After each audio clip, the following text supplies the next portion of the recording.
Mazi Fanyo Onye-Ije try never travel out never African window African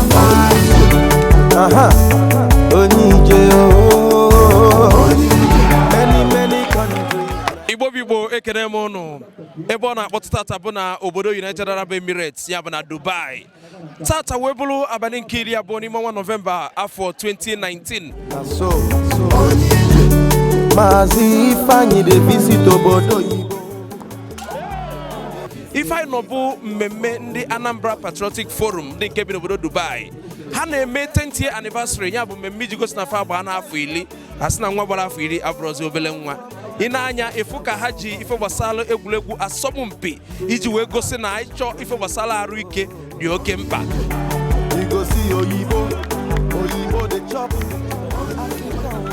Onye kpatara iji wee fụ ụmụnne anyị ka anọ tata ka a na-agbanya bụ egwuregwu nke ikpeazụ ka e wee mara ndị ga-eturu ugo mmeri.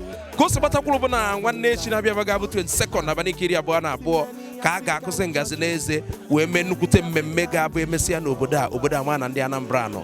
Ọtụtụ ndị Imo, ndị Enugu, ndị Abịa, ndị Ebonyi, ndị ebe dị iche iche ụmụnne anyị ndị ọzọ bụ ndị Igbo ma ndị Enugu ga-abịa wee nọnye maka ya bụ nnukwute mmemme. Emụ Odenjiji na-agụrụ ụzọ Igbo ezigbote onye nke m ọ nọkwa ebe a live. Nwanne anyị nwoke bụ Felix Ndukwe nọ ya. Anyị nwere ọtụtụ ndị ma nwanne anyị nwoke na-eme ife gbasara akụlụ ụlọ nke onye isi ụlọ ọrụ ndị Rotek ya bụ ọnwa n'Enugu Ukwu na Ụmụnri ọ nọkwa ebe a live.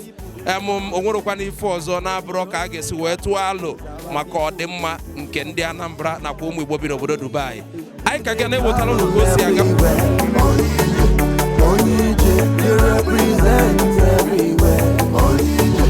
Onye-Ije na-advertise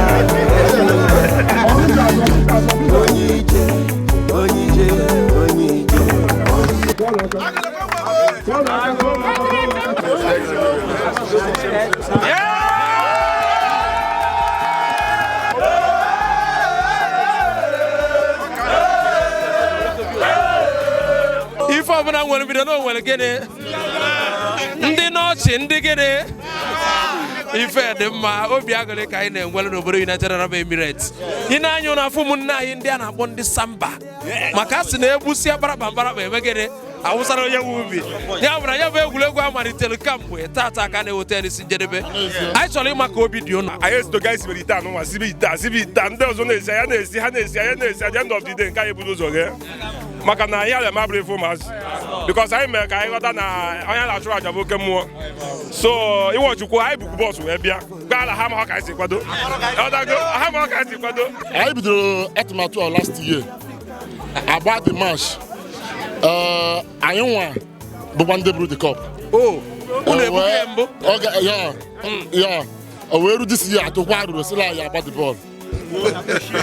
Anyị nwanwụ ndị Samba wee kpacha nkata lekwa ihe anyị kpatara na ndị be anyị tata ka na-eweta na njedebe ya bụ asọmpi nke ndị Anambra sọrọ n'obodo Dubai.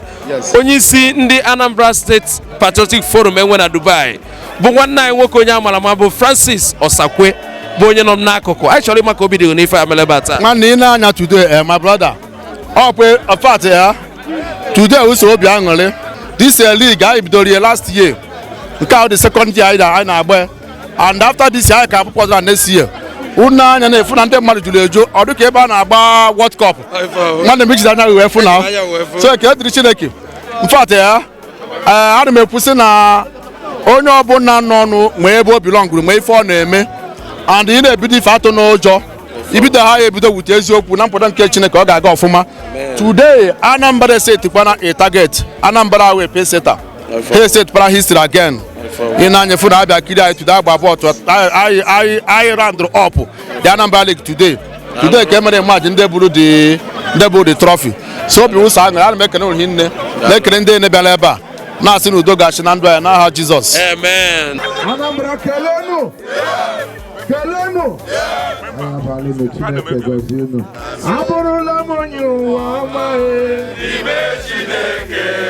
imeriri emeri o ji adịrị unu na mma kwere unu m ise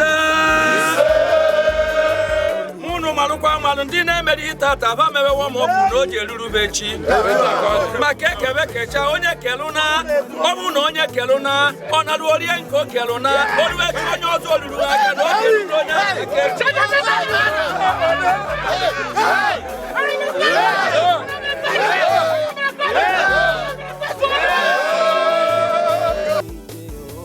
ga unu echefuna n'aka m nwanne unu nwoke ahụ Maazị Ifeanyị Nwosu ka m pụtakwa Onye-Ije